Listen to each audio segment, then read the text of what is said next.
俄军夏季攻势溃败，乌军夺回红军城全区并控制多条要道。乌克兰空袭升级，24小时内重创俄两大炼油厂，恩格斯空军基地再遭打击。乌军发动猛烈空袭，俄两大铁路枢纽陷火海，数十列火车毁于一旦。乌军大规模夜袭，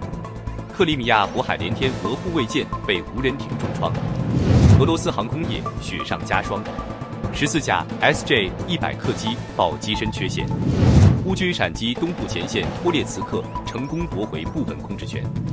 赫尔松至扎波罗热，乌军空地联合打击俄军，损失惨重。大家好，欢迎收看新冷战情势，请大家先为我们的节目点赞、留言，谢谢大家。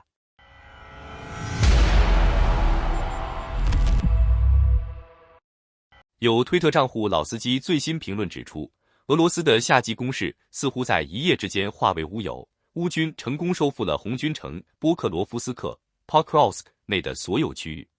这一消息令人震惊，也显示出乌克兰针对俄军后方的战略打击是多么精准和有效。德国图片报报道，乌军不仅夺回了红军城，还重夺了米哈伊利夫卡和弗拉基米罗夫卡两个关键外围地区。这两处位置位于红军城西南，是构筑俄军防线的重要节点，一旦失守，很可能严重影响俄军对红军城的包围战态势。乌军的攻势并未止步于此，他们成功打通了红军城与斯拉维扬斯克、克拉马托尔斯克之间的要道，并收复西阿列克谢耶夫卡，这成为进攻红军城的重要跳板。这一系列地区大多是俄军今年夏季攻势以及过去一年累积的战果，而现在在8月下旬被乌军夺回，真可谓成果一夜归零。乌军的反击主力由第37海军陆战旅和第214突击营组成，同时配备了 F-16战机进行空中支援，其威力在战场上得到充分体现。从前线视频和战报来看，乌军充分利用无人机、战机和地面装甲的联合打击，精准清除俄军据点，形成连续压制和多点突破。在前线，乌军持续展开高强度无人机打击。推特账号 Challenger Tank in Ukraine 发布了多段袭击画面，显示行动主要由第414无人机打击旅马扎尔之鸟执行，精准打击俄军目标。与此同时 Military News UA 也公布了2架乌军苏25战机发射非制导导弹的画面，展示空地协同作战的威力。另一则报道来自 Noel Report， 指出俄军在库尔斯克州的一处阵地遭到乌军使用 GBU-39精确制导炸弹打击，战果显著，进一步打击了俄军防线的稳定性。俄军的防线是否能够稳住，目前仍是悬念。一些俄国评论家认为，乌军虽已取得部分战术胜利，但俄军整体防线尚未被突破。然而，情报显示，乌军正在加强顿巴斯一线兵力，同时计划增加 F-16投入，攻势仍在继续。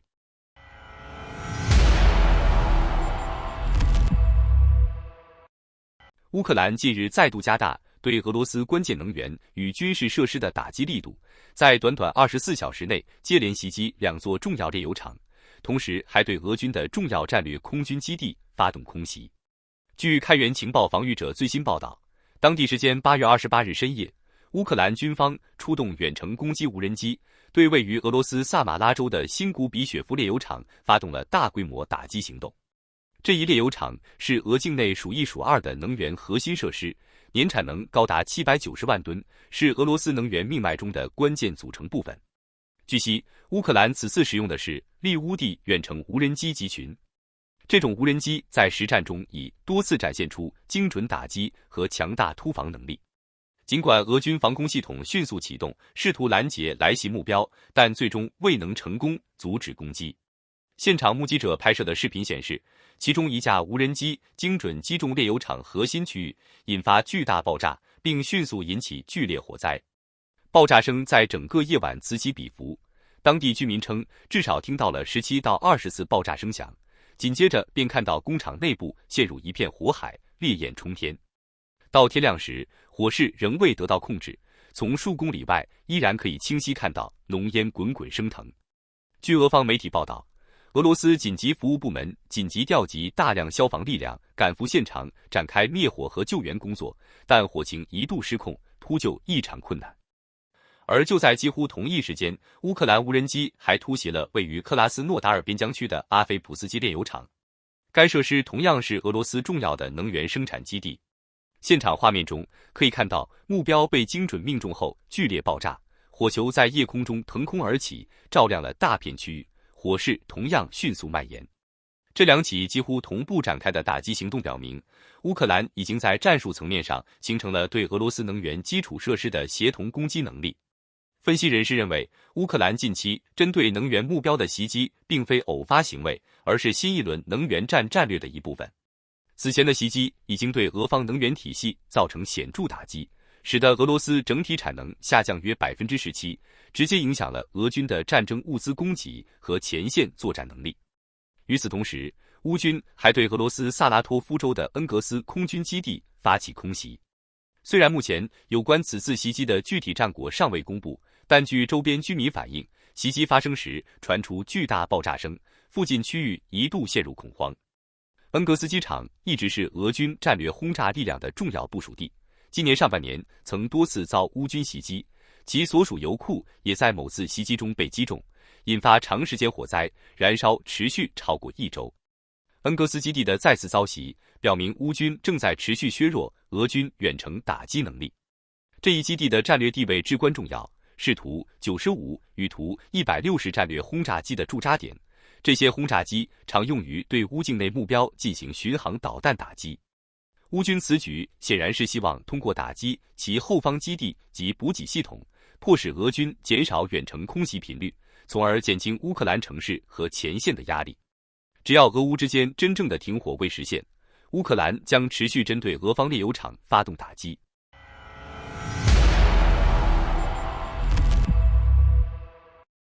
乌克兰的战略打击不仅集中在俄罗斯的能源设施，铁路系统也成为了新的破坏目标。就在8月27日，乌军及亲乌克兰的游击武装成功摧毁了数十辆俄罗斯军用货车。首先，亲乌游击武装在俄罗斯科米地区展开了袭击，目标是瑟克特夫卡尔车站。这些游击队员通过精心策划的突袭，成功摧毁了2辆重要的柴油机车 TEP70 号和455号机车，并在拍摄好视频后安全撤离。在袭击过程中，乌军先是破坏了火车的玻璃窗，随后向机车的驾驶室内投掷燃烧弹，引发了大规模的火灾。火势迅速蔓延，造成这2辆机车严重损坏。这也是游击武装对俄罗斯铁路线发起的最新行动。这次袭击是乌克兰游击武装自战争爆发以来持续进行的一系列铁路破坏行动中的最新一例。多支游击队在俄罗斯的不同地区展开了类似的行动，目标通常是打击俄军的铁路、机场等重要交通枢纽和基础设施。除游击武装的地面破坏外，乌克兰的无人机行动也未停歇。就在27日夜，乌克兰无人机继续对俄罗斯南部的交通设施展开打击，目标是位于伏尔加格勒的彼得罗夫瓦尔火车站。这次袭击破坏了车站的变电站和周边的车库，火光照亮了整个城市。初步统计显示，至少有数十辆机车在大火中被烧毁，造成了该地区铁路系统近年来遭受的最严重打击之一。此类袭击的频发，令俄罗斯铁路系统的正常运行陷入困境。与此同时，俄罗斯政府尚未对此次袭击作出公开回应，详细的损失情况仍在进一步确认当中。然而，类似的攻击已成为近期的常态，尤其是在俄罗斯的南部地区，伏尔加格勒和罗斯托夫等交通枢纽多次遭遇无人机袭击，影响了俄军的运输与物资调配。根据莫斯科时报的统计，仅在一次袭击中就有38列火车的运程被推迟或取消。这一情况反映了俄罗斯铁路系统面临的巨大压力。实际上，俄罗斯铁路的频繁停运已接近与其机场关闭的次数相当，而乌军的无人机曾多次迫使莫斯科等地的机场取消航班。这些袭击虽然在2025年以前相对较为罕见，但在今年类似的行动已成常态。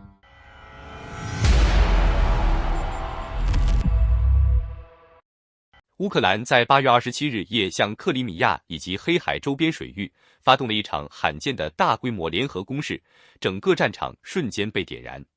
突发传出的消息显示，乌军不仅在空中投射出铺天盖地的无人机和远程导弹，还在海面上对俄方的军舰发动了突然袭击。据多家情报源披露，乌克兰情报总局下属的特种部队率先在黑海杰姆留克湾一带行动，无人艇悄无声息地逼近俄军舰艇，并最终成功击中了俄海军的一艘21631型步阳 M 级导弹护卫舰。从夜视仪披露的画面可以清晰看到，海面在爆炸冲击下卷起巨大的波浪，火光照亮夜空，伴随着浓烈的烟雾。突如其来的打击让这艘战舰无法继续作战，被迫仓皇撤离战区，逃向克里米亚的岸线。值得注意的是，这艘步阳 M 护卫舰本是俄军近年来的重点装备之一，专门为沿海与近海作战而设计，最大特点就是搭载口径 NK 巡航导弹系统。俄罗斯媒体此前还多次高调宣称，这一平台未来有能力发射 3M22 锆石高超音速导弹，是黑海舰队的重要利器。然而，现实的讽刺在于，还没等到所谓的未来战力登场，它就先被乌军成本低廉的无人艇击中。双方之间的作战投入形成了天壤之别，一边是造价数以亿美元计的护卫舰，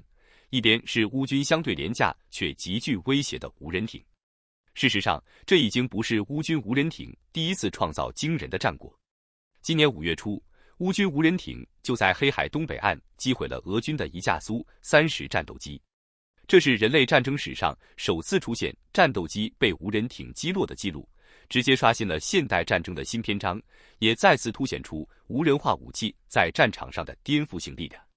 除了海上的突破，乌克兰27日晚还对克里米亚本土展开了铺天盖地的火力覆盖，大约200架无人机伴随着远程导弹分波次发射，直扑克里米亚的各个关键节点。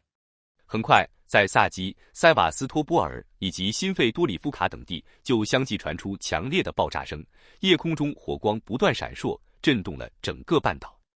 俄军的防空系统在这场突如其来的进攻中几乎被迫满负荷运转，尤其是在塞瓦斯托波尔军港上空，雷达屏幕上布满了密密麻麻的目标信号。整夜间，俄军的防空导弹与高射炮轮番开火，天空持续被划破，几乎没有片刻停歇。然而，即便如此，乌军依然成功突破了多处防御网，造成了明显的破坏。这场袭击被外界普遍认为是过去1-2周以来针对克里米亚的最大规模空袭行动。预计在接下来的数日里，将会有更多的战报逐步浮现，进一步揭示乌军行动的细节和破坏的范围。事实上，乌军对克里米亚的打击已不再是零星的试探。在这之前，乌克兰已经多次集中火力攻击克里米亚的机场、港口、军营等战略设施，逐步削弱俄军的后勤和作战能力。而在黑海水域，乌军针对俄军雷达与防空系统的袭击行动同样从未间断，逼迫俄方不断转移部署，陷入被动。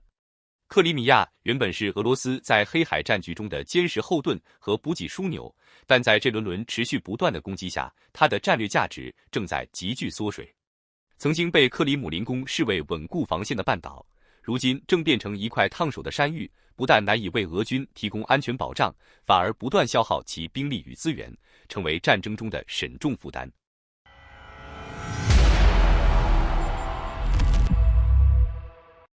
亲克里姆林宫的媒体消息报日前抛出一则重磅消息，俄罗斯引以为傲的国产客机 SJ-100 超级喷射客机居然在短时间内被爆出重大设计缺陷，至少有14架飞机中招。这一消息不仅震动了俄国内部，也让外界对俄罗斯航空业的困境再次投来质疑的目光。根据报道，这一情况并非流言，而是制造商雅克列夫航空 Yakolev 和俄罗斯民航运输局之间的正式往来信函中披露的事实。早在今年5月，雅克列夫就已经向民航运输局通报 SJ-100 机身存在结构性问题。到了8月1日，俄罗斯民航局终于下令，要求序号从95104到95117的飞机全部返厂接受全面检查，并进行必要的维修。换句话说，这14架飞机已经被直接列入问题机名单。更让人担忧的是，这批飞机并非刚下线的新机，而是2016年制造的机型。也就是说，他们已经在航线中运行了多年，如今却被揭露出同样的结构隐患。谁能保证在此前的无数次飞行中，没有因为这些缺陷而留下隐患？从运营情况来看，这批有问题的飞机并非闲置，而是由俄罗斯多家航空公司操作。俄罗斯最大的航空公司俄罗斯航空 Russia Airlines 至少在运营其中一架，主打区间航线的方位角航空公司 Azimuth Airlines 也有一架，而亚马尔航空公司 Umal Airlines 更是直接操作了5架。剩余的机体则散落在包括苏霍伊设计局 Sukhoi 在内的各个机构手中。换句话说，这一波缺陷不仅威胁到俄航空公司的日常航班，更可能影响到国内航线的整体运转。至于缺陷本身，制造商的说法是用于加固机身的纵梁在驾驶舱与客舱门之间的部分没有得到妥善固定。听上去只是一个固定不牢的问题，但实际情况却相当复杂。因为要彻底排查和修复，必须拆卸飞机的多个关键部件，包括舱门框架蒙皮、盥洗室模组以及隔热和隔音材料等。这不仅意味着维修难度大、耗时长，还直接导致这些飞机短期内无法投入运营。要知道 ，SJ-100 是俄罗斯航空工业的门面担当，它的全称是苏霍伊超级喷射100型，是俄罗斯近年来少有的能在国内商用市场真正站稳脚跟的客机。尤其是在俄乌战争爆发后，俄罗斯遭受严厉制裁，波音和空中客车的飞机零件供应被切断，维修与妥善率出现大幅下滑。在这种背景下， SJ-100 几乎成了俄罗斯航空公司为数不多的可用选择。然而，现实却十分讽刺。就在俄罗斯最需要国产客机来填补波音、空客的缺口时， SJ-100 却被爆出大规模机身缺陷，直接动摇了人们对它的信任。按照现有数据， SJ-100 至今已经生产超过230架，但真正持有有效适航证能够合法飞行的只有大约100架。如今再加上这14架发现结构问题的飞机，俄罗斯国内的航空运力更是捉襟见肘。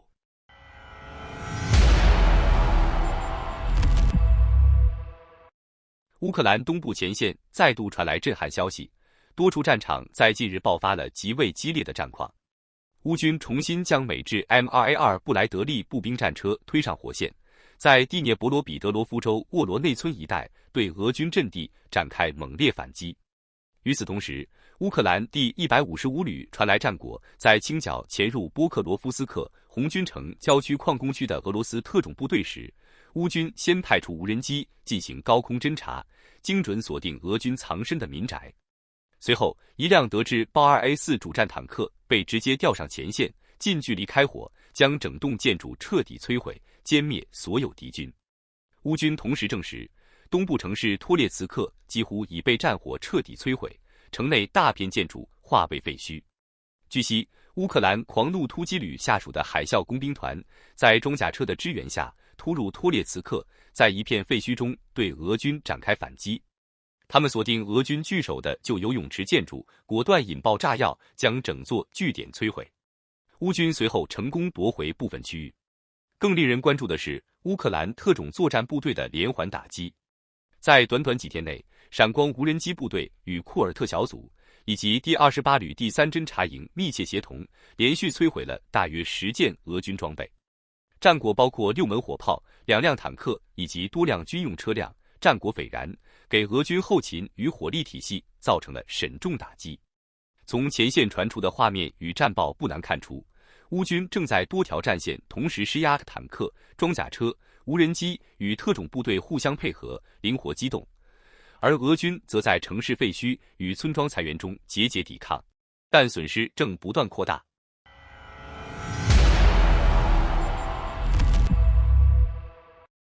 2025年8月28日，俄乌战争进入第1282天，东部前线的战火依旧激烈。最新战报显示，别尔哥罗德和库尔斯克地区，乌军稳固占据阵地，持续守住关键区域，阻止俄军推进。在苏梅方向，乌军不断发动空袭，对俄军目标精准打击。特别是在萨德基村附近，乌军成功击退俄军进攻，并解放了约 4.51 平方公里的乌克兰领土，将前线向前推进。波克罗夫斯克方向，乌军在舍甫琴科一带挫败了俄军步兵的试探性进攻，16名伪装突进的俄军全军覆没。乌军并未停下脚步，继续向列昂托维奇方向发起反击，在波克罗夫斯克多布罗皮利亚方向对突出部的俄军尝试实施包围作战。目前战斗仍在持续，双方激烈交火，硝烟弥漫前线。在赫尔松方向，乌军通过无人机、火炮持续打击俄军阵地、装备与后勤补给线，造成俄军损失不断累积。扎波罗热、莱曼、库皮扬斯克方向，俄军试图派出3至5人的小队进行渗透攻击，但均被乌军彻底击毁，伤亡惨重。顿涅茨克州与蒂涅博罗彼得罗夫斯克州交界处，乌军再次阻止俄军突击，稳住扎波罗季克村的控制权。新赫奥里夫卡村附近的俄军行动同样遭遇失败，损失惨重，未能突破乌军防线。好的，感谢您一口气看到最后了，这是对我们最大的鼓励和支持。要看最全面、最及时准确的战场热点报道更新，就请每日锁定新冷战情势。如果您喜欢我们的节目，也请您点赞、留言、订阅，把视频分享出去，让更多的人看到这个节目。想要赞助我们的朋友，可以打开超级感谢打赏赞助，帮助我们能持续做出更多好节目。谢谢大家。